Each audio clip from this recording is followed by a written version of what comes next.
आज की short analysis में हम डिस्कस करेंगे रिलायंस इंफ्रास्ट्रक्चर स्टॉक के ऊपर। दोस्तों ये स्टॉक अगर आप देखो तो सितंबर 2024 से करेक्शन के अंदर चल रहा है।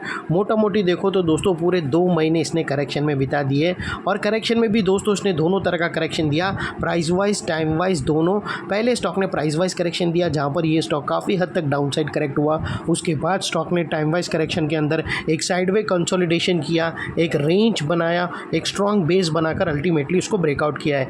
और दोस्तों ये स्टॉक के अंदर अगर आप देखो तो यहाँ पर एक डाउनवर्ड स्लोपिंग पैरेलल चैनल थी जो एक स्ट्रॉन्ग रेजिस्टेंस का काम कर रही थी।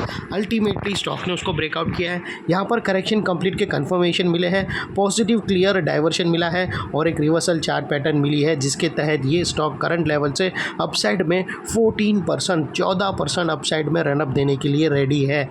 लेकिन दोस्तों इसमें कोई भी हमारी बाय सेल होल्ड रिकमेंडेशन नहीं है, यह प्योरली एजुकेशन पर्पज से मैं अपना पॉइंट ऑफ व्यू आप लोगों के सामने शेयर कर रहा हूँ। कोई भी पोजीशन लेने से पहले अपने फाइनेंशियल एडवाइज़र को ज़रूर कंसल्ट कर लेना। फ्रेंड्स आप लोग देख सकते हो कि ये वो टॉप एरिया था जहाँ से करेक्शन स्टार्ट हुआ था और यहाँ से कुछ इस तरह से downward sloping parallel channel stock के अंदर बनी थी। और जब तक स्टॉक ये डाउनवर्ड स्लोपिंग पैरेलल चैनल में था, स्टॉक के अंदर प्राइस वाइज करेक्शन कंटिन्यू रहा और यहाँ पर back to back lower lows hit हुए। दोस्तों अगर आप देखो तो फर्स्ट लोअर लोज यहाँ हिट हुआ, सेकंड लोअर लोज यहाँ हिट हुआ, थर्ड लोअर लोज यहाँ हिट हुआ और फोर्थ लोअर लोज यहाँ हिट हुआ। और जैसे ही ये downward sloping parallel channel upside में ब्रेकआउट हुई, इसने मल्टीपल हायर हाइज को ब्रेक करके उसके अबाउ सस्टेन क्लोजिंग देकर कंफर्म कर दिया करेक्शन कंप्लीटेड। यहाँ पर हमें दो बड़ी चीज़ एक साथ हमें मिली फ्रेंड्स। पहले तो इसने डाउनवर्ड स्लोपिंग पैरेलल चैनल को अपसाइड में ब्रेक किया जिसके वजह से जो स्ट्रेट डाउन साइड फॉल आ रहा था प्राइस वाइज करेक्शन का, अल्टीमेटली वो रुक गया। और सेकेंडली इसके अंदर जो back to back lower lows hit हो रहे थे वो स्टॉप होके उसके अगेंस्ट में first time higher highs register हुए क्लोजिंग बेसिस पे, जो हमें कंफर्म करता है कि स्टॉक के अंदर बॉटम लग गई है, करेक्शन कंप्लीटेड और ट्रेंड इसका चेंज हो चुका है। करेक्शन का ट्रेंड बाय साइड की तरफ शिफ्ट हो चुका है। अनलेस एंड अनटिल यहाँ पर कोई नया लोअर लोज ना मिले या फिर पुराने लोअर लोज के नीचे क्लोजिंग ना मिले, तब तक हम यही मानकर चलेंगे कि यहाँ पर बॉटम लग गई है और correction completed.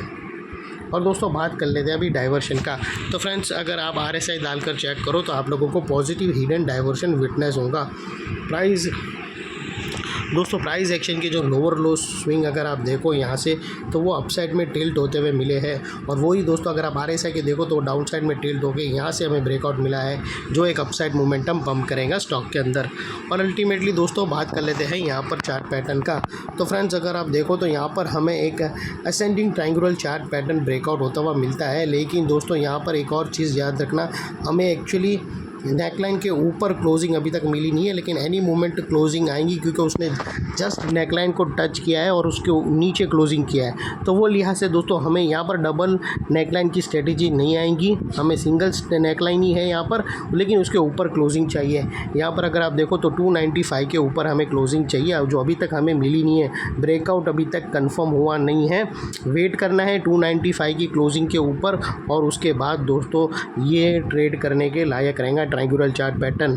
Unless and until ये उसकी नेकलाइन के ऊपर क्लोजिंग नहीं देता है, ये ट्रायंगुलर चार्ट पैटर्न वैलिड नहीं माना जाएगा, ट्रेडेबल नहीं माना जाएगा।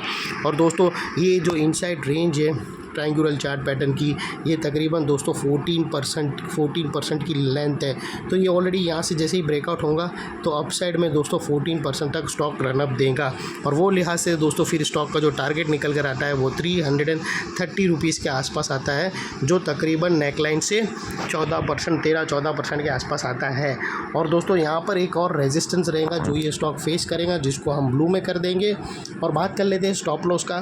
तो दोस्तों स्टॉप लॉस अभी यहाँ पर क्लियर दे नहीं सकते क्योंकि अभी तक नेकलाइन ब्रेकआउट हुई नहीं है और मंडे को जाकर सीधा ट्रेड ओपन मत कर लेना। अनलेस मंडे की क्लोजिंग हमें 295 के ऊपर क्लोजिंग ना मिले तब तक ये वैलिड नहीं माना जाएगा। और दोस्तों बाय एनी चांस अगर नेकलाइन ब्रेकआउट होने से पहले ये जो नीचे का 265 का लेवल अगर ब्रेक हो गया तो दोस्तों ये ट्रायंगुलर चार्ट पैटर्न इनवैलिड माना जाएगा और ये पैटर्न फिर नेगेट हो गया। और फिर दोस्तों इसके अंदर यहाँ पर नीचे डाउन साइड में और लोअर लोज ओपन होंगे और यहाँ से करेक्शन की सी वेव डाउन साइड में स्टार्ट होंगी। तो दोस्तों वो लिहाज से हमेशा याद रखना 265 वो अपर की नेकलाइन से पहले ये 265 ब्रेक डाउन हो गया तो फिर अवॉइड करना है पूरा ट्रेड सेटअप को। और दोस्तों जैसे ही ये नेकलाइन के ब्रेकआउट हमें क्लोजिंग मिलेंगी तो दोस्तों फिर वो ब्रेकआउट कैंडल के लो के नीचे क्लोजिंग बेसिस पे आप स्टॉप लॉस रख सकते हो, या फिर एटीआर की हेल्प ले सकते हो, या फिर नियरेस्ट लोअर स्विंग भी रख सकते हो। जो भी स्टॉप लॉस रखो दोस्तों, इतना मेक श्योर करना है कि आपका risk to reward ratio at least 1:2 या मिनिमम 1:1.5 रहना चाहिए। और ये एनी मूवमेंट ब्रेकआउट करेगा दोस्तों, क्योंकि वो ऑलमोस्ट नेकलाइन के पास ट्रेड कर रहा है। और दोस्तों जैसे ये नेकलाइन ब्रेकआउट होगी उसके बाद नेकलाइन का ये एरिया बहुत ही इंपॉर्टेंट एरिया बनकर खड़ा रहेगा, क्योंकि अगर आप देखो तो मल्टीपल पॉजिटिव फैक्टर्स यहाँ पर एक्शन में आते हुए मिले। दोस्तों यही एरिया पे डाउनवर्ड स्लोपिंग पैरेलल चैनल हमने अपसाइड में ब्रेकआउट होते हुए मिली, यही एरिया पे लोअर लोज हायर हाइज में शिफ्ट होते हुए मिले।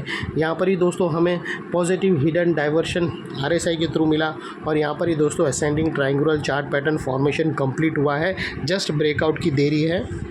उसके बाद दोस्तों नेकलाइन का ये एरिया बहुत ही इंपॉर्टेंट एरिया बनकर खड़ा रहेगा। और जो दोस्तों फिर ये जो अभी तक एक रेजिस्टेंस था, ब्रेकआउट के बाद ये इंपॉर्टेंट सपोर्ट बनकर खड़ा रहेगा। और इतने बड़े स्ट्रॉन्ग सपोर्ट के नीचे क्लोजिंग बेसिस पे तुम्हारा स्टॉप लॉस रहना चाहिए, जो आसानी से हिट ना हो। और बाय एनी चांस अगर क्लोजिंग बेसिस पे हिट हो जाता है तो दोस्तों नो इफ नो बट सीधा स्टॉप लॉस देकर ट्रेड को वाइंड अप कर देना। ये थी हमारी शॉर्ट एंड स्वीट एनालिसिस।